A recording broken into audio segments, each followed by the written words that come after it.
Hello students, welcome back. So आज हम अपना EIS का चैप्टर 4 का लेक्चर नंबर 19 करने जा रहे हैं। सबसे पहले इस लेक्चर को आगे परस्यू करने से पहले लास्ट क्लास में हमने एक टॉपिक स्टार्ट किया था, cloud computing.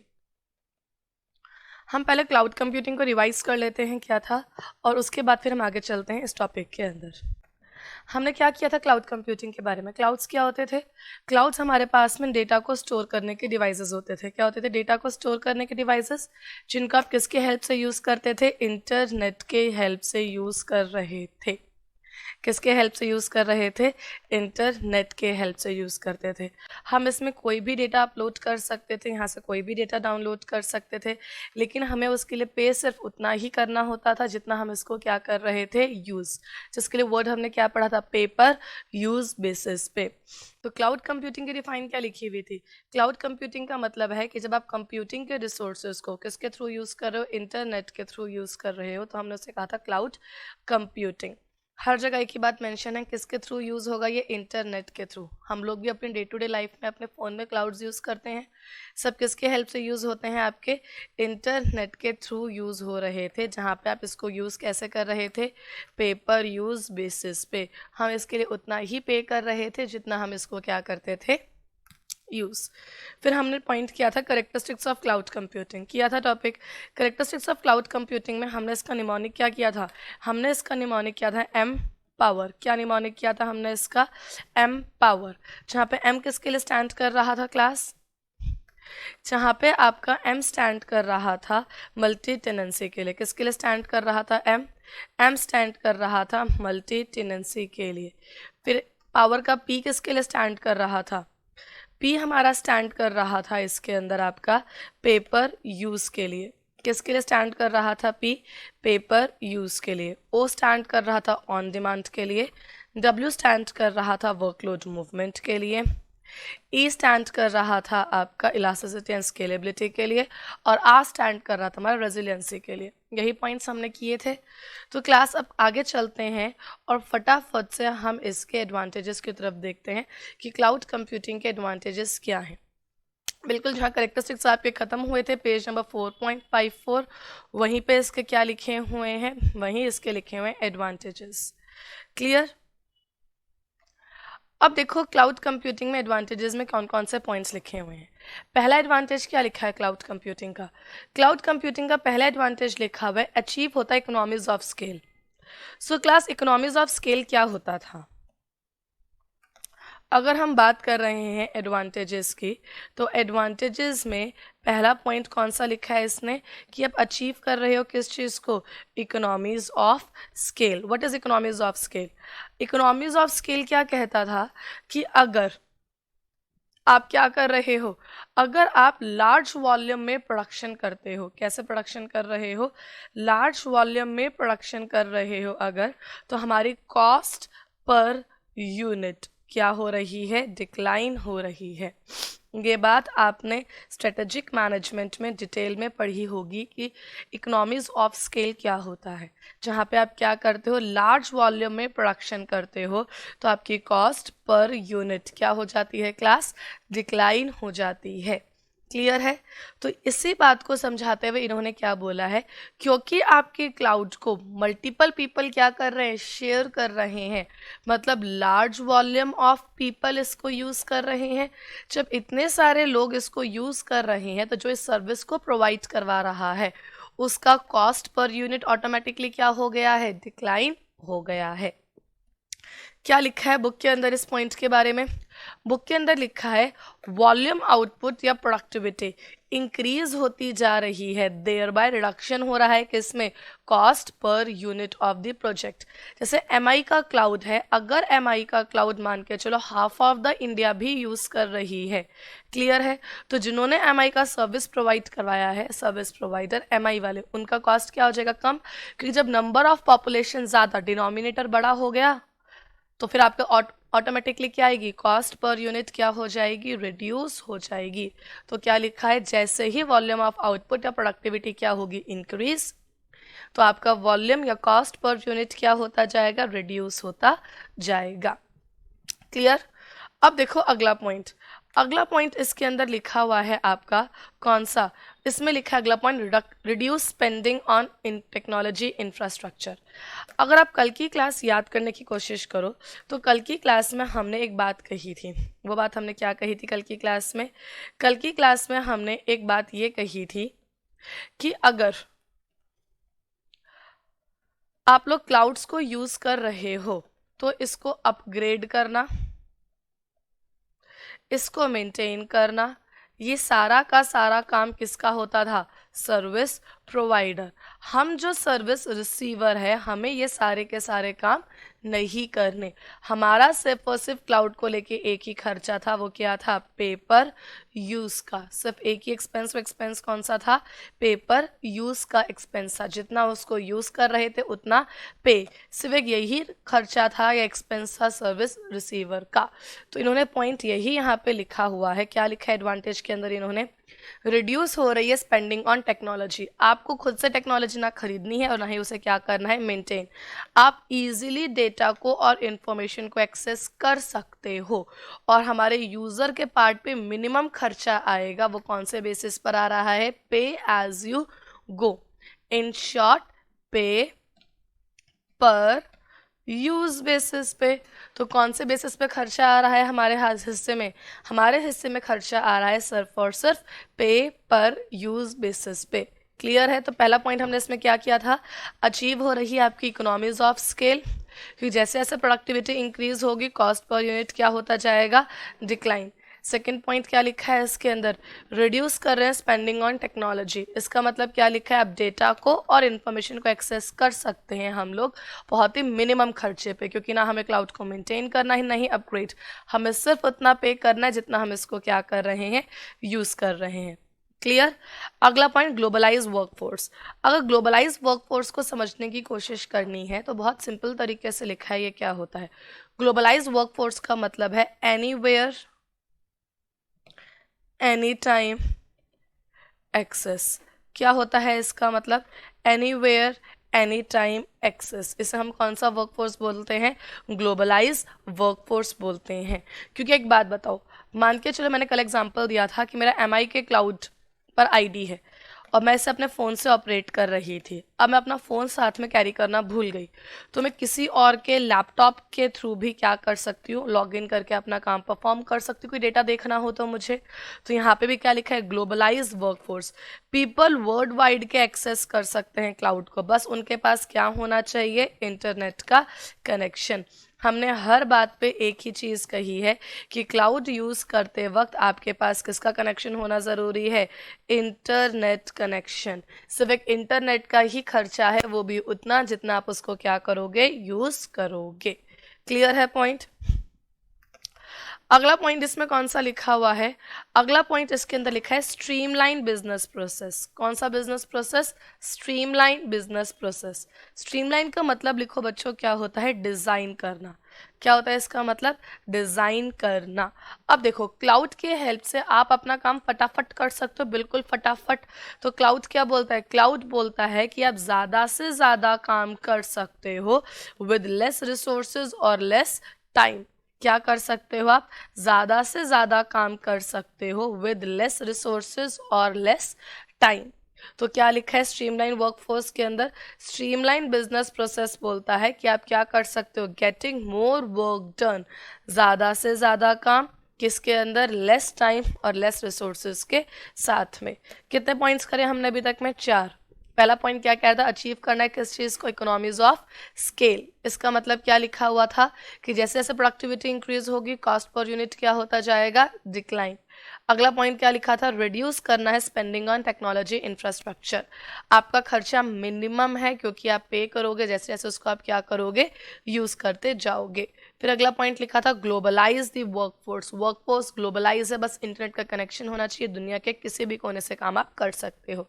Streamline the business process. एक ऐसा बिजनेस प्रोसेस है जहां पे आप कम टाइम कम रिसोर्सेज में काम परफॉर्म कर सकते हो। आगे देखते हैं पॉइंट्स और कौन कौन से इसके अंदर लिखे हुए हैं। फिर एक पॉइंट इसमें लिखा हुआ है आपका, वो लिखा है reduce capital cost. But obvious ये पॉइंट तो ऊपर से ही उठकर आ गया। आपको huge amount of money hardware software पे वेस्ट करने की ज़रूरत नहीं है। ये सब और सिर्फ किसका यूज़ होगा? क्लाउड्स के सर्विस प्रोवाइडर का। आपको तो सिर्फ और सिर्फ क्या करना है? पे पर यूज़। जैसे आपको यूज़ है, मतलब जैसे आपको ज़रूरत है उसके अकॉर्डिंग आपको इसे क्या करना है? यूज़ करना है। क्लियर? अगला पॉइंट क्या लिखा है? Pervasive accessibility. परवेसिव वर्ड का मतलब तुम लोग कहीं ना कहीं ज़रूर पढ़कर आए हो। क्या होता है परवेसिव? परवेसिव का मतलब होता है एट ऑल लेवल्स। क्या होता है इसका मतलब? At all level. मतलब आप किसी भी लेवल पे इसको क्या कर सकते हो? एक्सेस कर सकते हो। पॉइंट कहाँ से रिलेट कर गया? ग्लोबलाइज वर्कफोर्स से। आप इसका एक्सेस एनी टाइम एनीवेयर कर सकते हो, किसी भी स्मार्ट कंप्यूटिंग डिवाइस को क्या करके? यूज़ करके। मतलब किसी और का स्मार्टफोन यूज़ कर लो या फिर किसी और का लैपटॉप यूज़ कर लो। किसी भी चीज़ को यूज़ करके आप इसको क्या कर सकते हो? एक्सेस कर सकते हो। क्लियर है क्लास? ये वाला पॉइंट भी। फिर अगला पॉइंट इसमें कौन सा लिखा है क्लास हमारे पास में? अगला पॉइंट लिखा हुआ है इसमें, मॉनिटर करना है किस चीज़ को आपको? Software efficiency. Monitor project more efficiently. Sorry, point क्या लिखा है? Monitor project more efficiently. आप इसके थ्रू क्या कर सकते हो? मॉनिटर कर सकते हो अपने प्रोजेक्ट को मोर एफिशिएंटली। क्यों? क्योंकि ऑल ओवर बेसिस पे काम कर रहा है, ऑल ओवर इंडिया बेसिस पे या फिर ऑल ओवर ग्लोब बेसिस पे काम कर रहा है। तो आप देख सकते हो कि कितना इजीली आपका काम खत्म होने वाला है या फिर किस लेवल पे आपका काम इस वक्त चल रहा है। फिर देखो क्लास, इसमें कितने पॉइंट्स और लिखे हैं? 3 पॉइंट्स और लिखे हैं। अगला पॉइंट क्या लिखा है? Less personal training is needed. What is less personal training is needed and why less personal training is needed? Less personal training इसलिए ज़रूरी है क्योंकि क्लाउड जो है ऑटोमेटिक है। कैसा है क्लाउड आपका? ऑटोमेटिक। तो कम लोग ज़्यादा काम कर सकते हैं क्लाउड से। एज अ रिजल्ट कम लोगों को ही आपको क्या करनी पड़ेगी? ट्रेनिंग करनी पड़ेगी। क्लियर है? क्लाउड कैसे? तो पहला पॉइंट, क्लाउड ना आपको यूज़र फ्रेंडली भी होता है, इस वजह से भी आपको क्या करनी पड़ती है? Less training. What is user friendly? User friendly उस मशीन को बोलते हैं जो ईजी टू यूज़ होती है। क्या होती है? जो ईजी टू यूज़ होती है। सेकेंड पॉइंट, अगर मशीन ईजी टू यूज़ है तो ऑटोमेटिकली लर्निंग कर्व कैसा हो जाएगा उनका? मिनिमम। मतलब कम समय में ज़्यादा चीज़ें सीख पाओगे। क्लियर है ये वाली बात हमारी? अगला पॉइंट कौन सा लिखा है? वही बात, मिनिमम मेंटेनेंस और अपग्रेडेशन कॉस्ट। आपके पार्ट पे तो कोई खर्चा ही नहीं है, क्योंकि ये सारा का सारा खर्चा, मेंटेनेंस, अपडेट, रिन्यूअल, ये सब कुछ डिपेंडेंट है क्लाउड के सर्विस प्रोवाइडर पे। मैंने क्या कहा था? क्लाउड को मेंटेन करना, क्लाउड को अपडेट करना, इसे अपग्रेड करना, ये सारी की सारी रिस्पॉन्सिबिलिटी किसकी है? सर्विस प्रोवाइडर की। किसकी रिस्पॉन्सिबिलिटी है? सारी की सारी सर्विस प्रोवाइडर की रिस्पॉन्सिबिलिटी है। क्लियर? फिर अगला पॉइंट और लास्ट पॉइंट इसमें क्या लिखा है? Improved flexibility. इम्प्रूव फ्लेक्सिबिलिटी क्या होता है? देखो, इसमें आपका पॉइंट लिखा है कि इट इज़ क्वाइट पॉसिबल कि आप फटाफट चेंजेस कर सकते हो अपने वर्क एनवायरनमेंट में without serious issues at stake. अगर आपका डेटा कहाँ पे स्टोर है? क्लाउड पे स्टोर है, ठीक है, और आप दुनिया के किसी भी कोने में हो तो आप इजीली उसमें चेंजेस कर सकते हो बिना किसी प्रॉब्लम के, क्योंकि आप दुनिया के किसी भी कोने से किसी भी डिवाइस से क्लाउड को एक्सेस कर सकते हो। क्लियर है? तो क्लाउड के बेनिफिट्स हमने कौन कौन से बोले? पहला बेनिफिट क्लाउड का क्या लिखा हुआ था इसके अंदर? देखो, बहुत सारे पॉइंट सिमिलर भी लिखे हैं। पहला बेनिफिट क्या लिखा है क्लाउड के अंदर?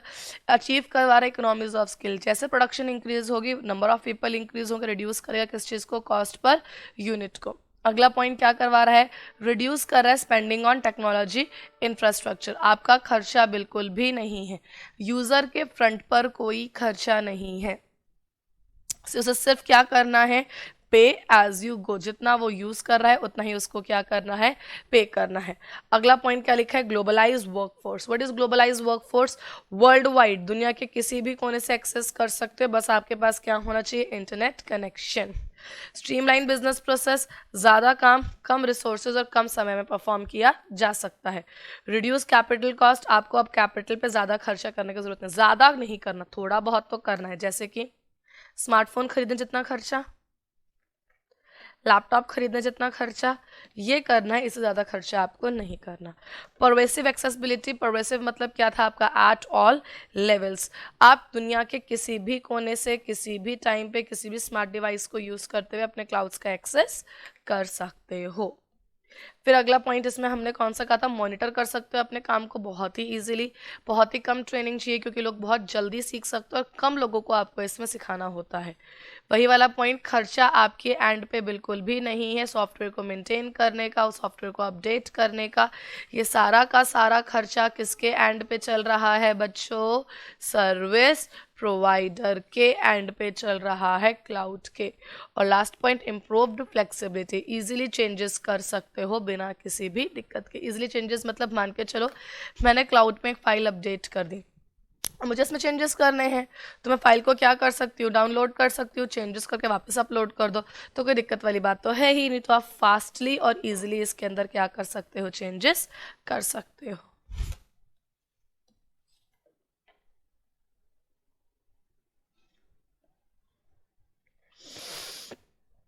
एडवांटेजेस क्लियर है सबको क्लाउड के, पक्का। बहुत ही सिंपल एडवांटेजेस लिखे हैं, अगर डे टू डे लाइफ से लिंक करते हुए चलोगे ना तो टॉपिक्स बहुत सिंपल लिखे हुए हैं। क्लियर। अब देखो क्लास आगे और क्या दे रखा है। अगला दे रखा है आपको ड्रॉबैक्स ऑफ क्लाउड कंप्यूटिंग। क्या दे रखा है अगला हमको, drawbacks of cloud computing. Cloud computing के हमारे ड्रॉबैक्स क्या क्या हैं, यही इंफॉर्मेशन दे रखी है। हमने हर जगह एक ही बात बोली है, अगर इंटरनेट से कनेक्शन टूट गया तो आप क्लाउड को यूज़ नहीं कर सकते। क्लाउड यूज़ करने के लिए आपको एक चीज़ चाहिए और वो एक चीज़ क्या है, आपका इंटरनेट। क्या चाहिए क्लाउड यूज़ करने के लिए आपको, आपका इंटरनेट चाहिए ही चाहिए। तो पहला ड्रॉबैक यही है, अगर इंटरनेट का कनेक्शन क्या हो गया, लॉस, मान के चलो मैं क्लाउड्स के अंदर अपने फ़ोन से कोई डेटा जो है अपलोड कर रही हूँ, क्या कर रही हूँ, क्लाउड के हेल्प से अपने फ़ोन में कोई डेटा अपलोड कर रही हूँ। तो अपलोड करते वक्त मेरा इंटरनेट या मेरा घर का वाईफाई अचानक से बंद हो गया तो डेटा फिर भी अपलोड होता जाएगा क्या? अगर अपलोडिंग की लाइन ऐसे चल रही है ना तो वो यहीं पे ही स्टक हो जाएगी, तो डेटा भी आपका वहीं लॉस्ट हो सकता है, या जिस एप्लीकेशन पे काम कर रहे हो वह एप्लीकेशन भी वहीं ख़त्म हो सकती है। तो if internet connection is lost, the link to the cloud and application and data is lost. अगर इंटरनेट का कनेक्शन टूटा तो क्लाउड का और उसके डेटा का और उसके एप्लीकेशन का लिंक भी क्या हो जाएगा, टूट जाएगा। क्लियर है पॉइंट। तो पहला डिसएडवांटेज क्या लिखा हुआ है, अगर इंटरनेट का कनेक्शन क्या हुआ, लॉस्ट हुआ, तो क्लाउड का, डेटा का और एप्लीकेशन का कनेक्शन भी क्या हो जाएगा, लॉस हो जाएगा। अगला point, security is a major concern. Why security is a major concern? देखो बच्चों, security, why security is a major concern. मैंने बोला मैंने क्लाउड पे डेटा को स्टोर कर रखा है, क्या कर रखा है मैंने, क्लाउड्स पे डेटा स्टोर कर रखा है। अब ये डेटा मेरे पास तो नहीं है, ये डेटा किसके पास है, ये डेटा है सर्विस प्रोवाइडर्स के पास। किसके पास है डेटा, आपका सर्विस प्रोवाइडर्स के पास। तो इसकी सेफ्टी की जिम्मेदारी भी किसकी है, सर्विस प्रोवाइडर्स की। अब ऐसा भी नहीं है कि क्लाउड पे सिर्फ और सिर्फ मैं ही डेटा स्टोर कर रही हूँ, बिल्कुल भी नहीं। इस क्लाउड पे डेटा मेरे अलावा भी बहुत सारे लोग स्टोर कर रहे हैं। तो जहाँ पर भी इंटरनेट आ जाता है, क्या आ जाता है, जहाँ पर भी इंटरनेट आ जाता है वहाँ पे डेटा के लॉस के चांसेस क्या हो जाते हैं, इंक्रीज। तो security is always a major concern, क्योंकि सारा का सारा काम क्लाउड के वेंडर्स पर डिपेंडेंट है, सारा सिक्योरिटी इनके हाथ में, सारा डेटा इनके हाथ में, तो इसलिए आपका सिक्योरिटी मेजर कंसर्न बना हुआ है। ये नहीं बोला कि सिक्योरिटी खराब है ही है, ये नहीं बोला कि डेटा लॉस होगा ही होगा, सिर्फ ये बोला कि टेंशन रहती है डेटा की। Clear, good. अब देखो अगला पॉइंट क्या लिख के दिया हुआ है। अगला पॉइंट क्लास इसमें लिख के दिया हुआ है आपको, जिस पॉइंट का नाम दे रखा है, हमने क्या कहा था, क्लाउड स्केलेबल नेचर के होते हैं। क्या से होते हैं क्लाउड? स्केलेबल। स्केलेबल का मतलब क्या है? रिक्वायरमेंट के अकॉर्डिंग अपने आप को क्या करना था? एक्सपेंड, और अपने आप को क्या करना था? रिड्यूस। बिल्कुल, ये हमने कहाँ पॉइंट किया था इसका? कैरेक्टरिस्टिक्स में। क्लाउड रिक्वायरमेंट या नीड के डिपेंड पे अपने आप को स्केलिंग अप या स्केलिंग डाउन कर सकता है। स्केलिंग अप का मतलब होता है एक्सपेंड करना, और स्केलिंग डाउन का मतलब होता है रिड्यूस करना। रिक्वायरमेंट के अकॉर्डिंग क्लाउड अपने आप को क्या कर सकता है? स्केलिंग अप और स्केलिंग डाउन। क्लियर है? पर ऐसा भी तो हो सकता है कि आपके पास में इंटरनेट का अच्छा खासा कनेक्शन है, आप काम भी करना चाह रहे हो, और आपने जैसे ही क्लाउड के अंदर क्या किया? लॉगिन, और क्लाउड का डेटा आपके पास अवेलेबल हुआ ही नहीं। क्वाइट पॉसिबल है ये चीज़। हमने क्या बोला इसमें? ऐसा होगा कि आपने क्लाउड के अंदर क्या करने की कोशिश करी? लॉगिन करने की कोशिश करी, लेकिन ये आपके फ़ोन की स्क्रीन पर आ ही नहीं रहा, क्योंकि शायद ये अनअवेलेबल हो, या क्लाउड हद से ज़्यादा क्या चल रहा हो? बिजी चल रहा हो। तो ये भी एक तरीके की प्रॉब्लम आ सकती है। क्लियर है? पर इन्होंने देखो इस पॉइंट को एक और तरीके से भी समझाया है कि अवेलेबल ना हो, मतलब माना ये आपकी रिक्वायरमेंट के अकॉर्डिंग काम कर रहा है, लेकिन ये आपको अवेलेबल नहीं भी हो सकता।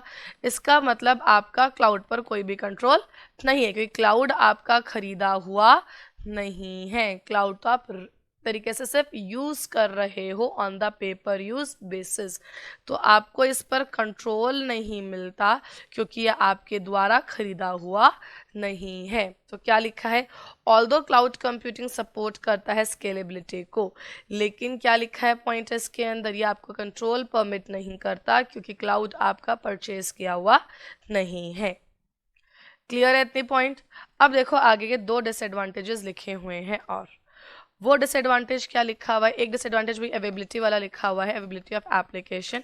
थोड़ा सा घुमा के उस बात को, क्या लिखा हुआ है? कस्टमर्स कभी कभी प्रॉब्लम फेस कर सकता है on the restriction of availability of application, operating system और इंफ्रास्ट्रक्चर। पॉइंट समझो क्या है? मैंने कहा था इस क्लाउड को अपडेट करने का काम किसका है? इस क्लाउड को अपडेट करने का काम है इसके सर्विस प्रोवाइडर का, इसी का ही है। तो अब अगर इस क्लाउड के अंदर कोई एप्लीकेशन है, जो एप्लीकेशन बहुत ही ओल्ड वर्जन की है, कैसी है? बहुत ही ज़्यादा ओल्ड वर्जन की, मतलब एक ऐसी एप्लीकेशन जो आउटडेट हो चुकी है, क्या आप इसे अपडेट कर सकते हो? नहीं, क्योंकि क्लाउड को अपडेट यूज़र नहीं कर सकता। क्लाउड का अपडेट सिर्फ और सिर्फ कौन कर सकता है? Service provider. तो आपको वही डेटा यूज़ करना पड़ेगा जो डेटा क्लाउड पर आपको क्या है? अवेलेबल है। तो आप फेस करते हो restriction on the availability of the application.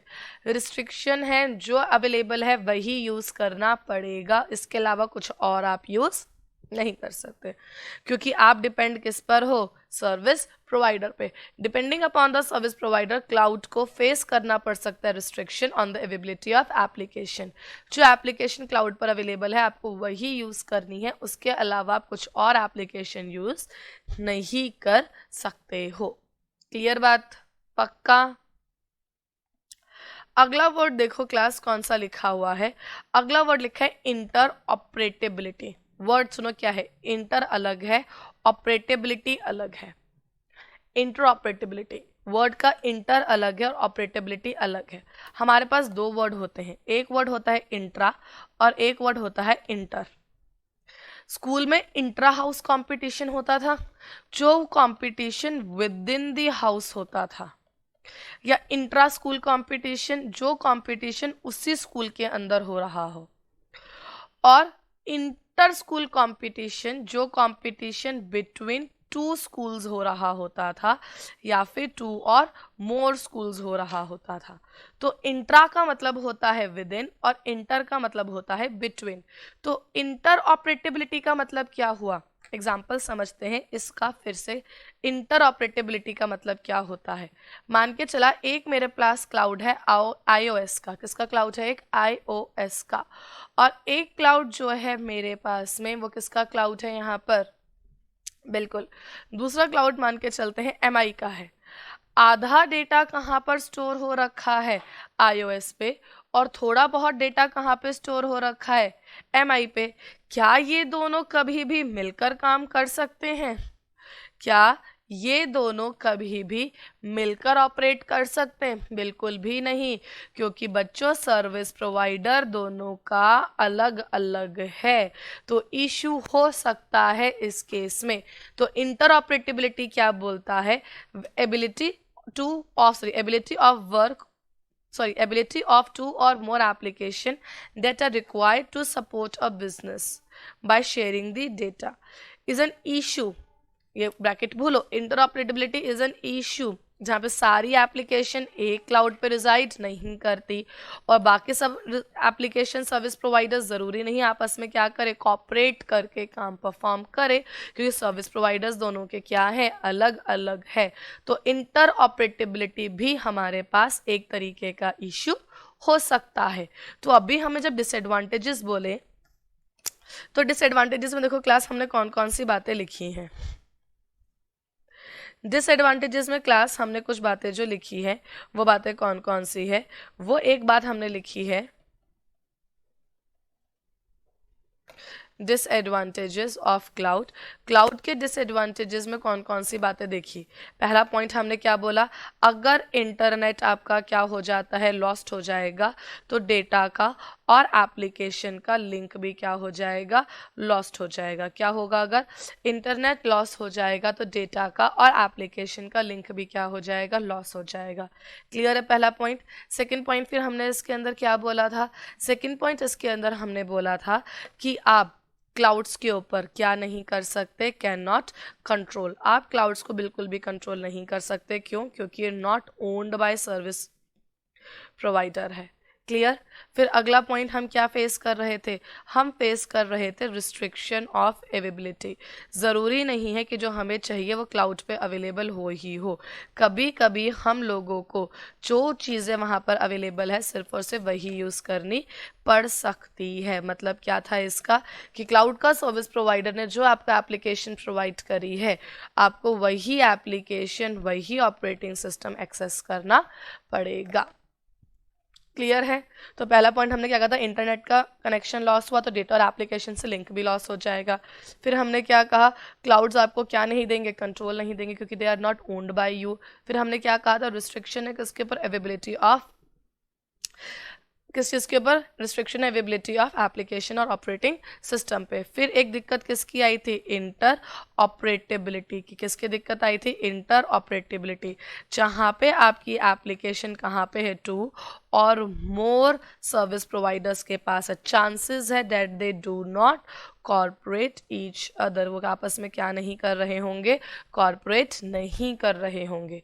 तो पहला पॉइंट हमने क्या कहा, इंटरनेट का कनेक्शन लॉस होते ही डेटा और एप्लीकेशन से लिंक भी लॉस हो जाएगा।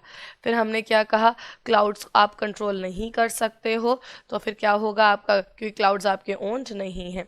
फिर रिस्ट्रिक्शन है अवेलेबिलिटी ऑफ डेटा के ऊपर, और एक पॉइंट हमने कौन सा लिखा है इसके अंदर, इंटर ऑपरेटेबिलिटी का लिखा हुआ था। और एक पॉइंट जो हमारा यहाँ रह गया वो कौन सा है, security is a major concern. Clear है पॉइंट। तो डिसएडवांटेजेस कितने लिखे हैं, 5 डिसएडवांटेजेस लिखे हुए हैं। इंटरनेट से कनेक्शन लॉस होते ही डेटा से कनेक्शन भी आपका क्या हो, सॉरी, इंटरनेट से कनेक्शन लॉस होते ही डेटा एंड एप्लीकेशन के लिंक से भी कनेक्शन लॉस हो जाएगा। क्लाउड्स पे आप कंट्रोल नहीं कर सकते क्योंकि आपके खरीदे हुए नहीं हैं, आप तो सिर्फ और सिर्फ पेपर यूज बेसिस पे नहीं यूज़ कर रहे हो।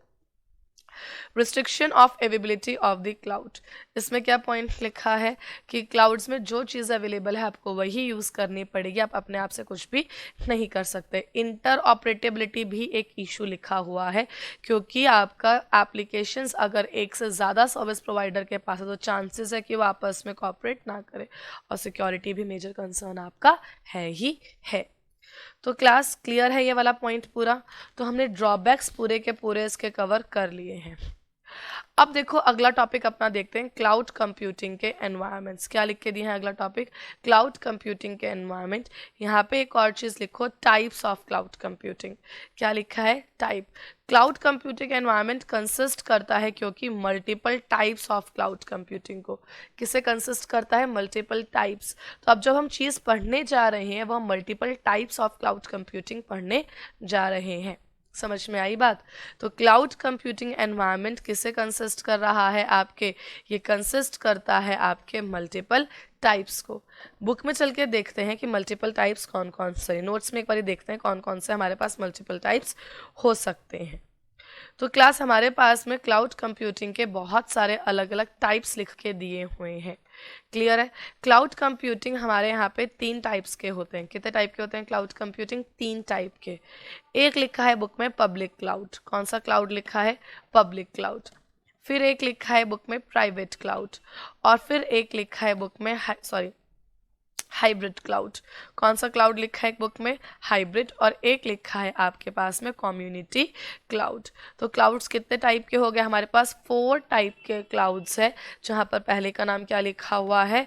Public cloud. सेकंड का नाम क्या लिखा हुआ है? Private cloud. अगले का नाम क्या लिखा है? Hybrid cloud. और last one is your community cloud. Clear है? ये 4 तरीके के क्लाउड कंप्यूटिंग के एनवायरनमेंट्स हमें दे रखे हैं। तो स्टार्ट करते हैं पब्लिक क्लाउड्स के साथ में। किसके साथ स्टार्ट कर रहे हैं? Public cloud. देखो पब्लिक क्लाउड होता क्या है, अगर हम ध्यान से सुने तो पब्लिक क्लाउड एग्जांपल्स अगर मैं लेती हूं तो ये हो गया आपका आई क्लाउड, वन ड्राइव और MI का क्लाउड, गूगल ड्राइव। ये सब चीज़ें कौन से क्लाउड्स के एग्जाम्पल्स हैं हमारे पास? पब्लिक क्लाउड के। किसके एग्जाम्पल है? Public cloud. तो पब्लिक क्लाउड जैसे आईफोन है, वन ड्राइव विंडोज़ का आ गया, MI का आ गया, गूगल का आ गया। ये वो क्लाउड्स है जिसे आम जनता इजीली यूज़ कर सकती है। हम करते हैं जिनके पास आईफोन है वो आई क्लाउड यूज़ करते हैं, विंडोज़ का फ़ोन वो वन ड्राइव यूज़ करते हैं, MI का फ़ोन MI क्लाउड यूज़ करते हैं, गूगल के या सैमसंग के वो गूगल ड्राइव यूज़ करते हैं। तो क्या करते हैं हम लोग? ये बेसिकली ऐसा क्लाउड है जो अवेलेबल है आपकी आम जनता के लिए। तो अवेलेबल है किसके लिए? पब्लिक पीपल एट लार्ज, आपके आम जनता के लिए भी अवेलेबल हो, उन्हें हम कौन से क्लाउड बोलते हैं? पब्लिक क्लाउड्स बोलते हैं। इन क्लाउड्स का एक और नाम होता है, वो है एक्सटर्नल क्लाउड्स। कौन सा नाम है इसका? एक्सटर्नल क्लाउड्स होता है। अब देखो ये क्लाउड्स के बारे में और हम क्या समझ सकते हैं। हम और आप जैसे लोग कौन सा क्लाउड यूज़ करते हैं? हम लोग यूज़ करते हैं पब्लिक क्लाउड को।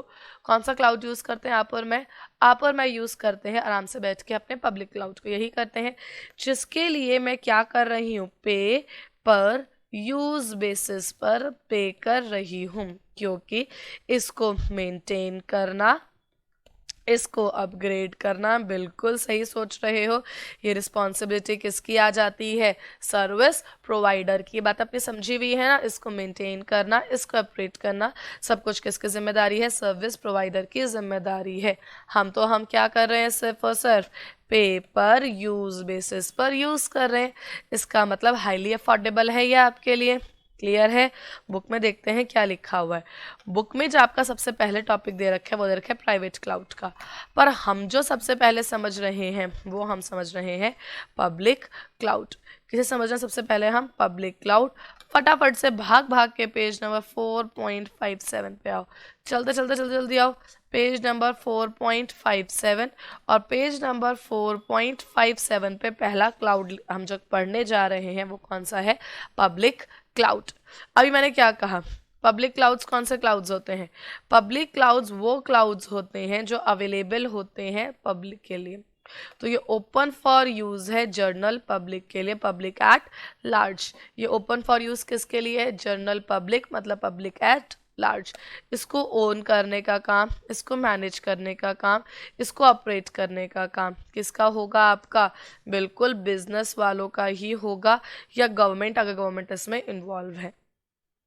यहाँ पे बिजनेस का मतलब सर्विस प्रोवाइडर, एकेडमिक का मतलब सर्विस प्रोवाइडर, गवर्नमेंट का मतलब सर्विस प्रोवाइडर। एकेडमिक का होता है और किसी कॉलेज का, किसी स्कूल का अपना खुद का क्लाउड है। तो क्लियर है? इनको एडमिनिस्ट्रेट मतलब मेंटेन कौन करता है? थर्ड पार्टी या वेंडर्स। किसके थ्रू करते हैं? Internet. Who are this third party? Service providers. हम कैसे यूज कर रहे हैं? हम तो भैया इसको यूज कर रहे हैं पेपर यूज बेसिस पर। इसका एक और नाम है प्रोवाइडर क्लाउड, एक नाम तो मैंने लिखवा दिया था एक्सटर्नल क्लाउड। क्लियर है? प्रोवाइडर क्लाउड क्यों है? क्योंकि पूरा का पूरा किसके हाथ में है ये? प्रोवाइडर के हाथ में ही रहता है। तो हमने पब्लिक क्लाउड के बारे में क्या समझा, जो आप और मैं हम सब यूज़ कर रहे हैं। तो पब्लिक क्लाउड वो क्लाउड है जो ओपन फॉर यूज़ है बाय एवरीवन। कौन सा क्लाउड है पब्लिक क्लाउड? जो ओपन फॉर यूज़ है बाय एवरीवन। इसको ओन, मैनेज और ऑपरेट कौन करता है? उसके बिजनेस पार्टनर्स ही करते हैं, मतलब आपका सर्विस प्रोवाइडर ही करता है। मेंटेन करने का काम भी किसका है? इसको सर्विस प्रोवाइडर का ही काम है इसको क्या करना? मेंटेन करना भी। हम तो सिर्फ और सिर्फ इसको पेपर यूज बेसिस पे यूज करते हैं, और इसका दूसरा नाम क्या दे रखा है आपको? Providers cloud. अब देखो क्लास, आगे हम नोट्स में भी बात लिख लेते हैं कि इसका एक और नाम क्या लिखा हुआ है आपका? Providers cloud.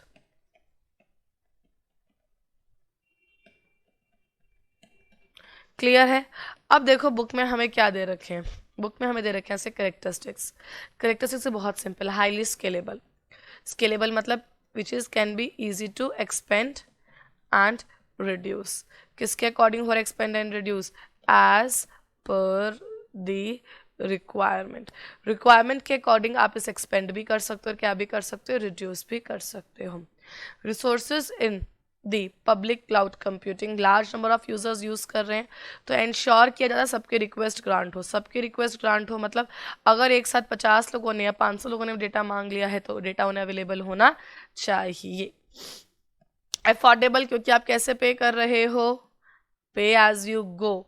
आप इसको उतना ही पे करोगे जितना आप उसको क्या करोगे? यूज। तो कोई दूसरा कॉस्ट अवेलेबल आपके लिए ही नहीं है। लेस सिक्योर क्यों है? हमने थोड़ी देर पहले कहा था, सारा का सारा डेटा किसके हाथ में है? आपकी थर्ड पार्टी के हाथ में।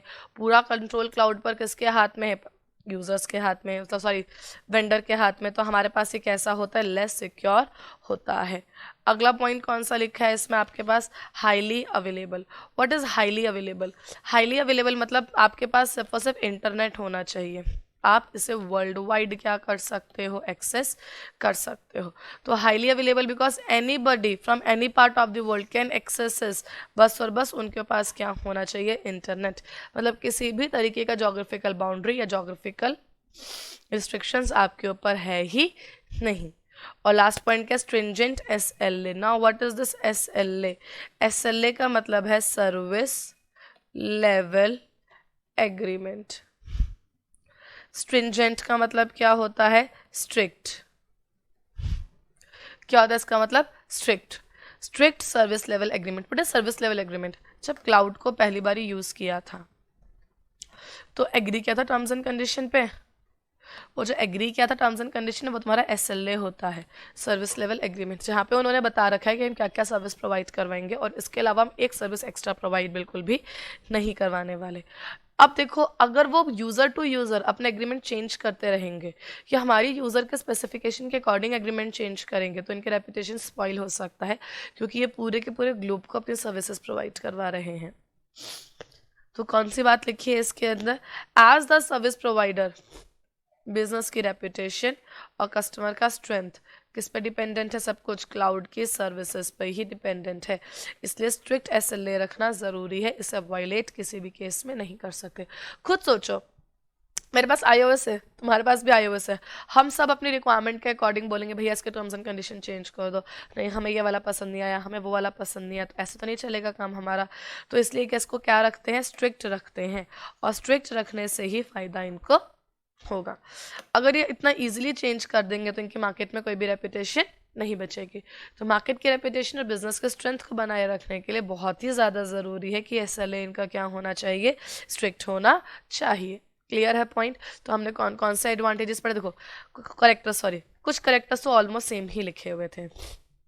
हाईली स्केलेबल, अब अगर मैं बोलूँ हाईली स्केलेबल, इसका क्या लग रहा है हमें? एडवांटेज। हाईली स्केलेबल मतलब जितने यूजर्स की डिमांड होगी उतने यूजर्स को सर्विस क्या करेगा? प्रोवाइड। अगला अफोर्डेबल, अफोर्डेबल भी इसका क्या है? एडवांटेज ही है। आपको सिर्फ पेपर यूज बेसिस पे पे करना, इससे ज़्यादा आपको इसको पे नहीं करना। लेस सिक्योर इसका क्या है? डिसएडवांटेज है। लेस सिक्योर का मतलब क्या होगा आपका? बिल्कुल, लेस सिक्योर का मतलब है क्योंकि सब कुछ कंट्रोल थर्ड पार्टी के हाथ में है तो ये इतना सिक्योर नहीं है। हाईली अवेलेबल भी इसका क्या लिखा हुआ है? Advantage. People from any part of the world इसको क्या कर सकते हैं? एक्सेस कर सकते हैं। और स्ट्रिक्ट SLA भी इसका क्या लिखा हुआ है? एडवांटेज। ये हमने AD क्या किया? एक बात का ध्यान दो, जब तुम लोग बचपन में 12th क्लास में करेक्टरिस्टिक्स पढ़ते थे तो उन करेक्टरिस्टिक्स में से एडवांटेजेस और डिसएडवांटेजेस निकलते थे। सेम यहाँ पर भी आपका यही चीज़ लिखी हुई है। क्या लिखा हुआ है यहाँ पे? पहला पॉइंट क्या लिखा है? इजीली यूज कर सकते हो कौन सी कॉस्ट पे? अफोर्डेबल कॉस्ट पे। ऊपर से पॉइंट आया। फिर अगला पॉइंट कौन सा लिखा हुआ है? हाईली स्केलेबल एंड रिलायबल है at that too at affordable cost. फिर आपको कुछ भी मेंटेन करने की ज़रूरत नहीं है। SLA बहुत ज़्यादा क्या है? स्ट्रिक्ट। एक ये पॉइंट थोड़ा सा अलग आ गया, इसका मतलब मल्टी यूज़र इसको यूज़ कर सकते हैं। क्लियर? ये मल्टी यूज़र वाला पॉइंट आया बिल्कुल क्लाउड के कैरेक्टरिस्टिक्स में से। डिसएडवांटेज सिर्फ और सिर्फ एक ही है, हमने भी ऊपर देखा था, वो क्या था आपका? सिक्योरिटी के पॉइंट ऑफ व्यू से। होप आप लोगों को क्लाउड कंप्यूटिंग का टॉपिक क्लियर है। तो क्लाउड कंप्यूटिंग क्या किया है हमने पूरा का पूरा? क्लाउड कंप्यूटिंग का जितना भी टॉपिक हमने किया है वो आपको क्लियर है। वो उसमें हमने क्या किया? हमने इसमें अभी अभी किया है पब्लिक क्लाउड। पब्लिक क्लाउड क्या होता है? पब्लिक क्लाउड वो क्लाउड होता है जो जर्नली पब्लिक को अवेलेबल होता है। यही किया था हमने इसके अंदर। अपडेट करना, अपग्रेड करना, मेंटेन करना सारा काम है बिजनेस के वेंडर का या फिर आपके थर्ड पार्टी का या फिर आपके सर्विस प्रोवाइडर का। हम तो सिर्फ पेपर यूज बेसिस पे क्या कर रहे हैं? पे कर रहे हैं। कैरेक्टरिस्टिक्स में पहले लिखा था हाईली अफोर्डेबल, कि पेपर यूज बेसिस पे कर रहे हो। हाईली स्केलेबल क्यों लिखा था? क्योंकि आपको जितने लोग इसके रिक्वेस्ट करेंगे सबकी रिक्वेस्ट क्या होती है? ग्रांट होती है, चाहे वो ज़्यादा हो या कम हो, एक्सपेंड हो या रिड्यूस हो। फिर एक पॉइंट क्या लिखा था इसके अंदर आपका? स्ट्रिक्ट SLA स्ट्रिक्ट होना चाहिए। कॉन्ट्रैक्ट होता है जो आपका between the service providers and service receiver, क्योंकि इस SLA के बेसिस पर ही रेपुटेशन बेस्ड है उसकी। फिर एक पॉइंट क्या लिखा हुआ था इसके अंदर आपका? फिर एक पॉइंट लिखा हुआ था कि आपको इसे सेटअप करने की या खर्चा उठाने की कोई भी ज़रूरत नहीं है। और एक पॉइंट लिखा था security is a major concern.